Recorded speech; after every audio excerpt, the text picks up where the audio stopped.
Hello दोस्तों, कैसे हैं आप लोग। आज हम एक पाकिस्तानी हॉरर ड्रामा खामोश की दूसरी एपिसोड को एक्सप्लेन करने जा रहे हैं। इससे पहले हमने इसकी पहली एपिसोड को एक्सप्लेन कर दिया है।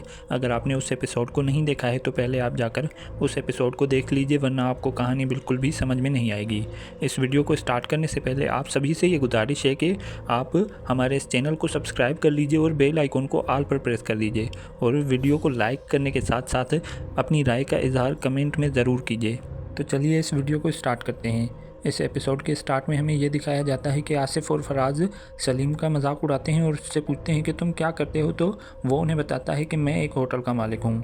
और फिर वो लोग उसका मजाक उड़ाए जा रहे होते हैं तो कायनात उन्हें रोकती है और वो सलीम से माफ़ी मांगती है। फिर ये लोग कायनात से कहते हैं कि आओ तुम्हें हम घर छोड़ देते हैं, लेकिन कायनात उनसे कहती है कि मैं सलीम के साथ ही जाऊँगी।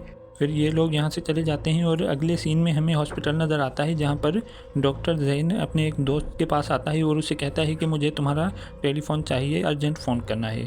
तो वो उसे टेलीफ़ोन दे देता है, लेकिन उसका फ़ोन नहीं लगता। फिर वो उसे पूछता है कि क्या हुआ, इंगेज है क्या। तो वो उसे कहता है कि जब बीवी नाराज़ होती है तो वो रिसीवर को साइड पर रख देती है। तो वो उससे कहता है कि तो फिर तुम ऐसे काम ही क्यों करते हो कि तुम्हारी बीवी तुमसे नाराज़ रहे। तो जैन उसे कहता है कि क्या करूं, मरीज़ों को भी तो टाइम देना पड़ता है ना। फिर वो उसे कहता है कि तुम मरीज़ों को टाइम दो, मैं यहाँ से चलता हूँ। फिर वो वहाँ से चला जाता है। अब अगले सीन में हमें आसिफ नज़र आता है, जो कि अपने बाप से कायनात की शिकायत कर रहा होता है। वो उसे कहता है कि हम इस इलाके के मालिक हैं और हमारे घर की औरतें ऐसे ही किसी के साथ भी घूमे फिरें, आपको अच्छा लगेगा। तो वो उसे कहता है कि इस इलाके के मालिक हम नहीं बल्कि भाई साहब हैं, और तुम भी हो सकते हो अगर तुम कायनात से शादी कर लो। तो वो उसे कहता है कि तो फिर आप चचा जान से बात करें ना मेरे और कायनात की शादी की। जिसके बाद वो उसे कहता है कि तुम्हें पहले कायनात को राज़ी करना होगा, अगर वो राज़ी होगी तो उसका बाप भी राज़ी हो जाएगा, वरना भाई साहब उसकी मर्ज़ी के बगैर किसी से भी उसकी शादी नहीं करवाएंगे। जिसके बाद आसिफ काफ़ी खुश हो जाता है और वो अपने बाप को यकीन दिलाता है कि वो कायनात को शादी के लिए ज़रूर राज़ी कर देगा।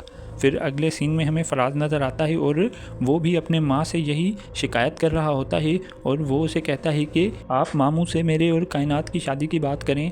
तो वो उसे कहती है कि मैं शादी की बात तो कर लूँगी, लेकिन छोटे भाई साहब भी कायनात को अपनी बहू बनाना चाहेंगे। फिर वो उससे कहता है कि तो आप उससे पहले बात कर लेना। तो फिर वो उसे कहती है कि तुम फिक्र मत करो, कायनात शादी करके सिर्फ हमारे घर पर ही आएगी, और उसकी शादी के बाद भाई साहब की सारी जायदाद के वारिस तुम और तुम्हारी औलाद होगे। अगले सीन में हमें निदा नज़र आती है, जो कि अपनी बेटी के बाल बना रही होती है। फिर उसकी बेटी जब वहाँ से चली जाती है तो वो जैन को फ़ोन करने लगती है।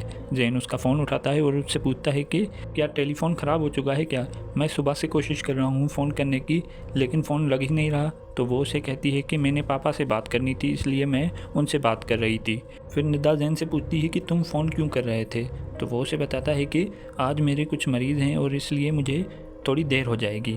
फिर वो अपनी बेटी से बात करता है और उससे पूछता है कि तुम्हें गिफ्ट कैसे लगे। तो वो उसे कहती है कि गिफ्ट बहुत अच्छे हैं, लेकिन आप जल्दी आ जाइए। फिर वो उसे कहता है कि केक काटने से पहले मैं आ जाऊंगा। अब वो फ़ोन रख देता है। फिर हमें कायनात के वालिद आज़म खान नज़र आते हैं। वो काफ़ी परेशान होते हैं और अपनी सारी मीटिंग्स भी कैंसिल कर देते हैं। फिर वो कायनात के पास आने लगते हैं। दूसरी तरफ उनकी मेड कायनात के पैर की मालिश कर रही होती है। तभी आज़म खान वहाँ पर आ जाता है और वो उससे पूछता है कि ये सब कैसे हुआ।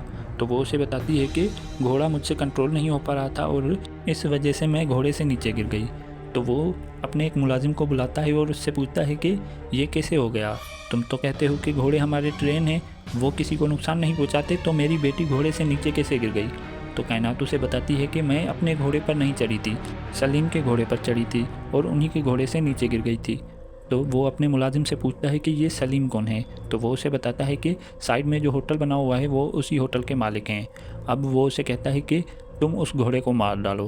कायनात उसे रोकने की कोशिश करती है और वो उसे बताती है कि मैं बिल्कुल ठीक हूँ, लेकिन वो उसकी बात नहीं सुनता और उससे कहता है कि अब तुम अकेले रहने के काबिल नहीं रही हो, कुछ करना पड़ेगा। ये कहकर वो वहाँ से चला जाता है। तो कायनात को कुछ समझ में नहीं आता। फिर उसकी नौकरानी उसे बताती है कि यानी कि ये आपकी शादी की बात कर रहे थे, और यहीं पर ये एपिसोड एंड हो जाता है। दोस्तों, उम्मीद है कि ये वीडियो भी आप लोगों को अच्छा लगा होगा। अगर आपको ये वीडियो अच्छा लगा है तो वीडियो को लाइक करने के साथ साथ हमारे इस चैनल को सब्सक्राइब कर दीजिए और बेल आइकॉन को ऑल पर प्रेस कर दीजिए, और कमेंट में अपनी राय का इजहार ज़रूर कीजिए।